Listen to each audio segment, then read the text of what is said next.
Hello and welcome back to another episode of Effective JaRu, a series where I read effective Java and compare that to Rust, each and every item. So now we're at item 6, eliminate obsolete object references.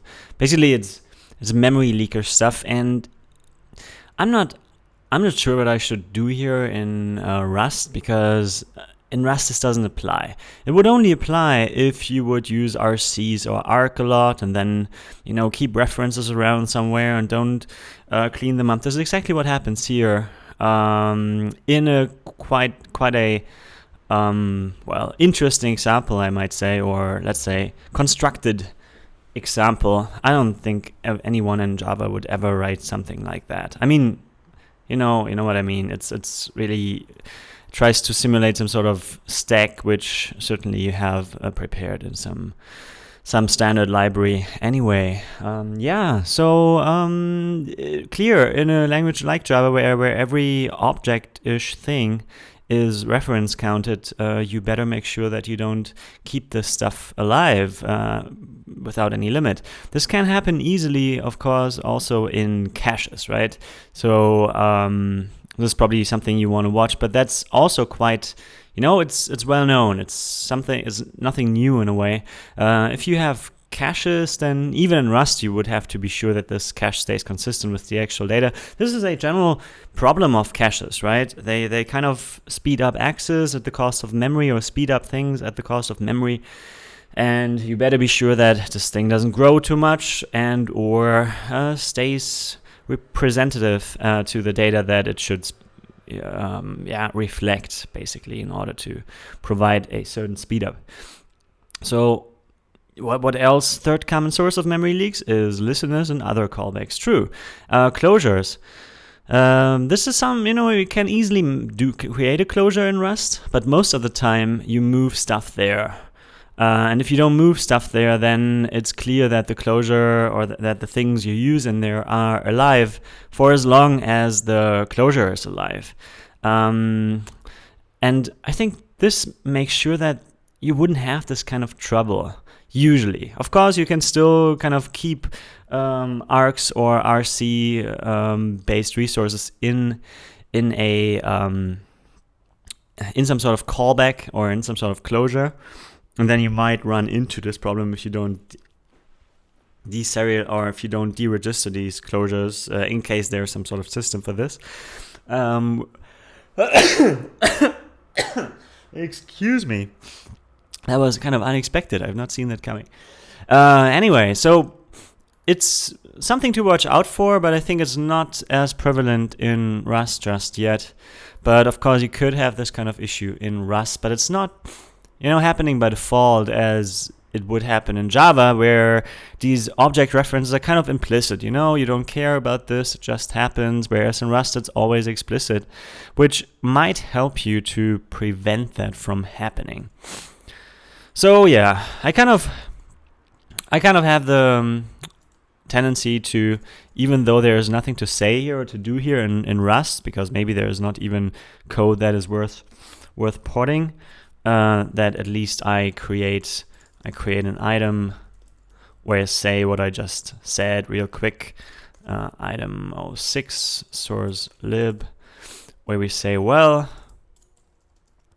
as reference counted resources are not the norm in Rust,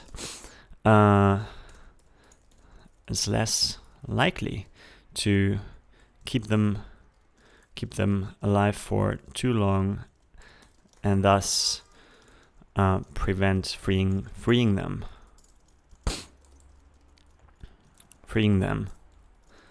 In theory, all the issues mentioned in this item can appear in Rust as well, even though I'd argue that it's less likely to lead to problems just because in Rust yeah, these resources are very explicitly made. Are very explicit. I mean, that's for sure. There we go. That is that. And we are good. So I think, considering the length of this episode, with it's just 5 minutes, we are good to go ahead and say avoid finalizers. Item 7. Finalizers are unpredictable, often dangerous, and generally unnecessary. Yeah, so this is very different to C++ and Rust. But it's, really, this is very important. I think I should mark it with some, maybe underline it, because that's really, really important. And honestly, I wasn't aware of this until now, but it makes total sense. In Python, that's the same problem, even though in Python 2, finalizers or destructors, they are called actually the way you would expect it, at the end of the function if something goes out of scope, or the end of the method, the end of the routine, you could say. Whereas in Python 3, all of a sudden, these semantics don't apply anymore. So they are unpredictable, and you can't rely on them. In Python 3, which is the same semantics as you see here in Java, which is totally related to garbage collection and, lots of things that are basically discussed here, like thread priorities and stuff. So you wouldn't use them. And yeah, performance penalty, whatever, that is probably related to the Java version that you use, and this book deals with, it's from 2008, the second edition, and it's really, things changed. So whatever metrics you see here, they don't usually matter too much, but it's, it's true.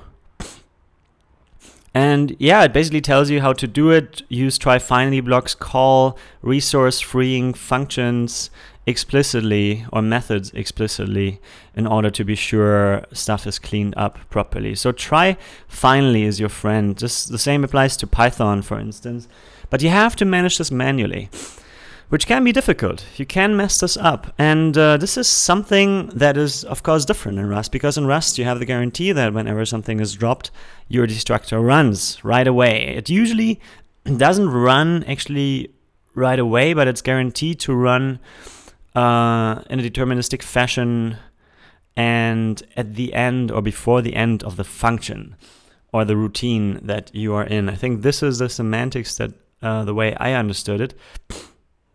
And that is that. But that's interesting. I think I haven't read that far. But the finalizer should log a warning if it finds that a resource has not been terminated, as this indicates a bug in client code. That's interesting. Yeah, but if there is extra cost to it, I think I would say, well, I don't care about any extra cost that might or might not be associated with that, because if it's a matter of safety, then the cost is a necessary investment, right? That's how you have to see it. So if you really want to write something, okay, so this is how that looks like, huh?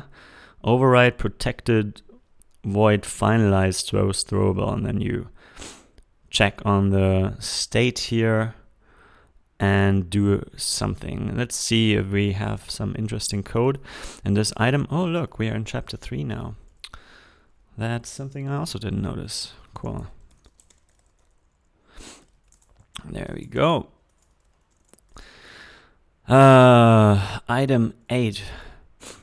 Oh. So that's... Yeah, okay, that's item 8. We are still item 7, finalizer. So there's no item for this anyway. I can only say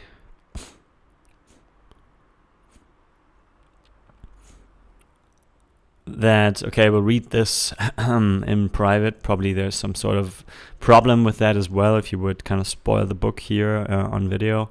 Anyway, but all I'm saying is that in Rust you wouldn't have that. You would rely on drop semantics, you would rely on destructors, and you want them to clean up your stuff, because that way the user can't forget that, right? And it works with panics as well, and there's no try finally anyway. So yeah, in Rust and C++ you deal differently with that, and I think it's a better way to deal with that. Having destructors that are called in a deterministic fashion is a great thing to have to assure resources are freed accordingly. And I think that is that. Let's call it a session. Thanks for watching and have a great day.